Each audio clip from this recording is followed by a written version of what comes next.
मित्रांनो, पार्टी करायची आहे तर मग चला ना, सोलापूर बरोबरच विजापुरात प्रसिद्ध असलेल्या चाचा मच्छी ढाब्यावर.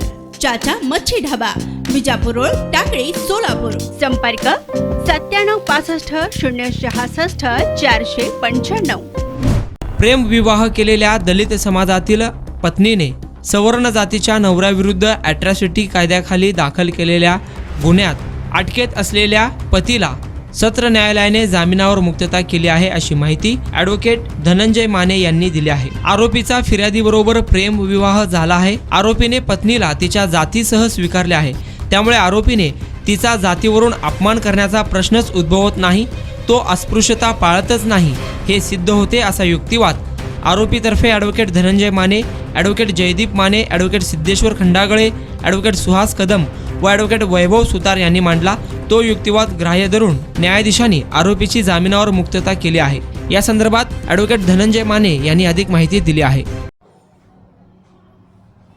प्रेमविवाह झालेल्या दलित तरुणीने आपल्या नवऱ्याविरुद्ध ॲट्रॉसिटी ॲक्टची केस दाखल केली होती. त्याबद्दल संपूर्ण महाराष्ट्रामध्ये खळबळ माजलेली होती. या खटल्याची हकीकत अशी की सदर दलित तरुणी व सवर्ण तरुण यांचा प्रेमविवाह झालेला होता. त्यानंतर त्यांना 2 मुलेसुद्धा झाली. त्यानंतर त्यांचा संसार सुखाने चालला होता.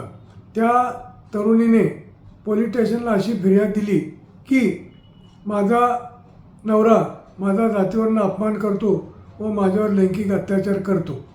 या आरोपावरून नवऱ्याविरुद्ध ॲट्रॉसिटी कलम ॲक्ट कलम 3 व भारतीय दंडविधान इंडियन पेनल कोड अन्वये वेगवेगळ्या कलमाखाली गुन्हे दाखल झालेले होते आणि पोलिसांनी त्या नवऱ्याला अटक केलेली होती. त्या नवऱ्याच्या वतीने आम्ही जामीनचा अर्ज दाखल केलेला होता.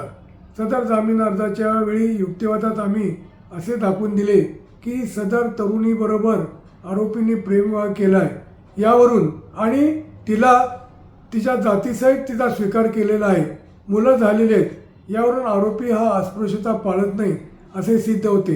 त्यामुळे आरोपीविरुद्ध ॲट्रॉसिटी कलम 3 अन्वये गुन्हाच होत नाही.